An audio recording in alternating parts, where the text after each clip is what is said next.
Hello learners, welcome to the channel. आज के इस वीडियो में हम national curriculum framework for school education 2023 की मेन रिकमेंडेशंस को जानेंगे। एनसीएफ के 5 भाग हैं जो हैं अप्रोच, स्कूल सब्जेक्ट और areas, cross cutting themes, school culture and processes और last one is creating a supportive ecosystem. आइए पहले भाग को हम जानते हैं जो है अप्रोच। इसमें स्कूल एजुकेशन की एम्स, स्कूल स्टेजेस और approach to learning, standards, pedagogy और असेसमेंट के बारे में कुछ रिकमेंडेशंस दी गई हैं, तो उन्हें हम जानते हैं। स्कूल एजुकेशन का मेन एम होलिस्टिक डेवलपमेंट होना चाहिए। यह जो मेन एम है ये एनईपी 2020 के ही अकॉर्डिंग है। इसका दूसरा मेन एम है बच्चों में नॉलेज, कैपेसिटीज, वैल्यूज और डिस्पोजिशंस को डेवलप करना। और तीसरी मेन रिकमेंडेशन है reducing content overload and promoting inquiry based learning। Inquiry based learning को प्रमोट करना और कंटेंट ओवरलोड को कम करना। स्कूल स्टेजेस एनईपी 2020 के ही अकॉर्डिंग है और इसका मेन रोल है कि जो स्टेजेस बनाए हैं उनको इम्प्लीमेंट करना। दैट इज 5+3+3+4 जो है foundational, preparatory, middle and secondary stages. ये जो स्टेजेस हैं वो चाइल्ड डेवलपमेंट और कॉग्निटिव ग्रोथ के अकॉर्डिंग हैं और इन सभी स्टेजेस में करिकुलम, पेडागोजी और असेसमेंट टेक्निक्स जो स्ट्रेटजीज हैं वो अलग अलग होंगी। अप्रोच टू लर्निंग में कॉन्सेप्चुअल अंडरस्टैंडिंग को एनकरेज किया गया है और रोट मेमोराइजेशन को डिस्करेज करने की रिकमेंडेशन दी गई है और असेसमेंट को फॉर्मेटिव बनाने की भी रिकमेंडेशन दी गई है ताकि बच्चों को कंटिन्यूअस फीडबैक मिल सके। पेडागोजी में मेन फोकस इंटरैक्टिव और एक्सपीरियंशियल लर्निंग पर होना चाहिए, ऐसी रिकमेंडेशन दी गई है ताकि बच्चों का जो एंगेजमेंट है वो बढ़ सके। अब हम इन इंपॉर्टेंट टर्म्स को जानते हैं जो एनसीएफ का एक मेन एम है जो है human capacities, values and disposition. Human capacities वो इनेट एबिलिटीज और स्किल्स होती हैं जो ह्यूमंस के अंदर ऑलरेडी होती हैं, लाइक कॉग्निटिव एबिलिटी, सोचने की क्षमता, किसी कार्य को करने की क्षमता, इमोशनल कैपेसिटीज और social capacities. Cognitive capacities like reasoning and problem solving, physical abilities like strength and coordination, emotional capacities like empathy and self regulation, social capacities like communication and collaboration. Values वो principles और standards होते हैं जो individuals और society life के लिए important मानते हैं। ये प्रिंसिपल्स या वैल्यूज हमारे बिहेवियर और डिसीजन मेकिंग को गाइड करते हैं और ये रिफ्लेक्ट करते हैं कि क्या डिजायरेबल है और मोरली राइट है, क्या सही है और क्या गलत है, ये हमें बताते हैं। Like honesty, respect, justice and compassion. Dispositions वो habitual way of thinking, feeling और एक्टिंग है जो हमारी लर्निंग को बताते हैं और ये बताते हैं कि हम सिचुएशंस को कैसे फेस करेंगे। और इनमें हम इंक्लूड कर सकते हैं like attitude, habits of mind, emotional tendencies जो हमारे बिहेवियर को इन्फ्लुएंस करते हैं और ये बताते हैं कि हम चैलेंजेस को कैसे रेस्पॉन्ड करेंगे या हम चैलेंजेस को कैसे फेस करेंगे। अब हम पार्ट बी के बारे में जानते हैं जो है स्कूल सब्जेक्ट और एरियाज। फाउंडेशनल स्टेज में प्ले बेस्ड मेथड से लर्निंग पर फोकस किया गया है और जिसमें मेन एम्फेसिस एक्सपीरियंशियल लर्निंग पर होना चाहिए और दूसरा मेन फोकस होना चाहिए on the development of basic literacy and numeracy. बच्चों को की जो बुनियादी साक्षरता है उसके विकास पर मेन जो जोर दिया गया है। लैंग्वेज एजुकेशन के थ्रू मल्टीलिंगुअलिज्म, कम्युनिकेशन स्किल्स और क्रिटिकल थिंकिंग को डेवलप करने पर जोर दिया गया है। मैथमेटिक्स एजुकेशन में लॉजिकल रीजनिंग और प्रॉब्लम सॉल्विंग एबिलिटीज को डेवलप करने पर जोर दिया गया है और करिकुलम को इस तरह से स्ट्रक्चर करने पर जोर दिया गया है ताकि नंबर्स और पैटर्न्स की डीप अंडरस्टैंडिंग बच्चों को हो सके। साइंस एजुकेशन में इंक्वायरी बेस्ड लर्निंग, क्यूरियोसिटी और साइंटिफिक टेम्पर को डेवलप करने पर जोर दिया गया है और लर्निंग प्रोसेस में हैंड्स ऑन एक्सपेरिमेंट एक इंटीग्रल पार्ट होना चाहिए, ऐसा सुझाव दिया गया है। क्योंकि साइंस में जो लर्निंग होती है वो एक्सपेरिमेंट्स के थ्रू ही होती है, तो ऐसा सजेस्ट किया गया है या ऐसा रेकमेंड किया गया है कि साइंस की लर्निंग एक्सपेरिमेंट्स के द्वारा ही कराई जानी चाहिए। सोशल साइंस एजुकेशन में जो मेन फोकस है वो है इंटरडिसिप्लिनरी अप्रोच पर।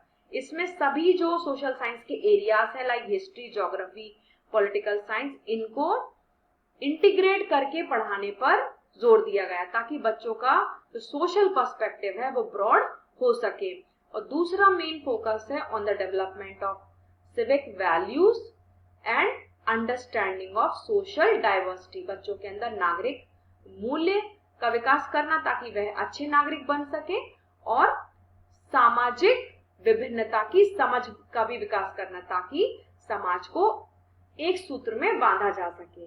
आर्ट एजुकेशन का मेन जो फोकस है वो क्रिएटिविटी और कल्चरल सेंसिटिविटी के डेवलपमेंट पर होना चाहिए।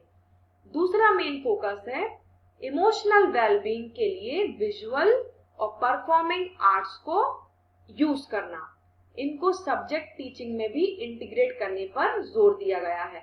फिजिकल एजुकेशन का मेन जो फोकस बताया है वो है to enhance physical fitness and team work and the promotion of ethical values through sports and games.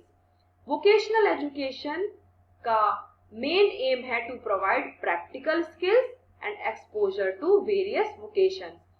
प्रायोगिक कौशलों का विकास करना और विभिन्न जो वोकेशन है, वोकेशन मीन जॉब या कार्य, उनका एक्सपोजर बच्चों को देना। और इसका मेन एम होना चाहिए बच्चों को हैंड्स ऑन लर्निंग के थ्रू वर्क फोर्स के लिए तैयार करना, मतलब कि जो एम्प्लॉयमेंट के लिए तैयार करना और हाथों से करके सिखाना ताकि वो काम को सीख सके और आगे चल के उन काम को कर सके।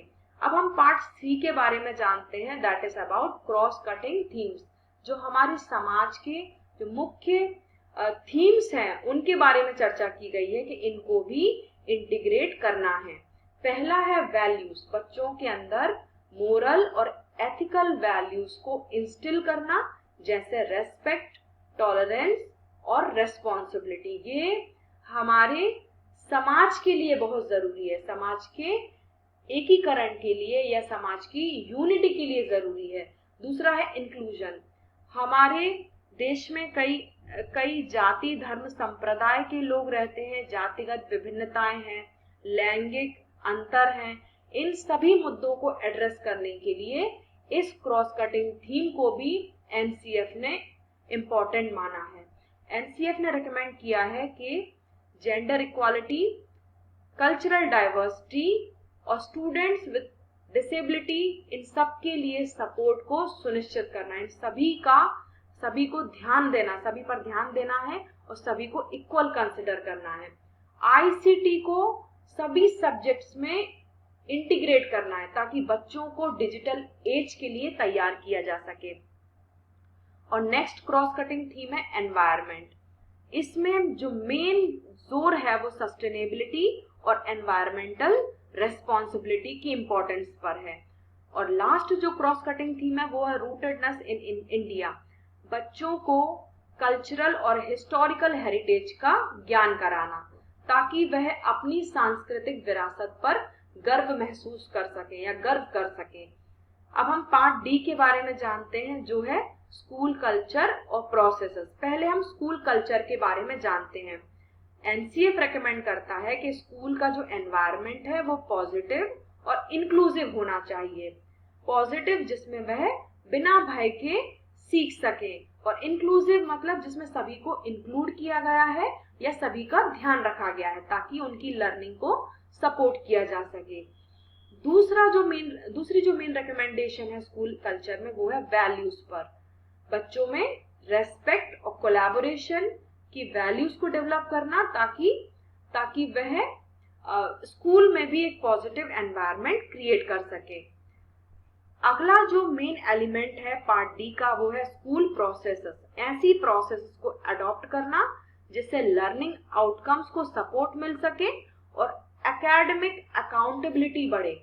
इफेक्टिव प्रोसेस, ऐसी प्रक्रियाओं का स्कूल में इस्तेमाल होना चाहिए जिससे जो परिणाम है वो अच्छे या फिर जल्दी प्राप्त किए जा सके और जिनसे एकेडमिक अकाउंटेबिलिटी सुनिश्चित हो।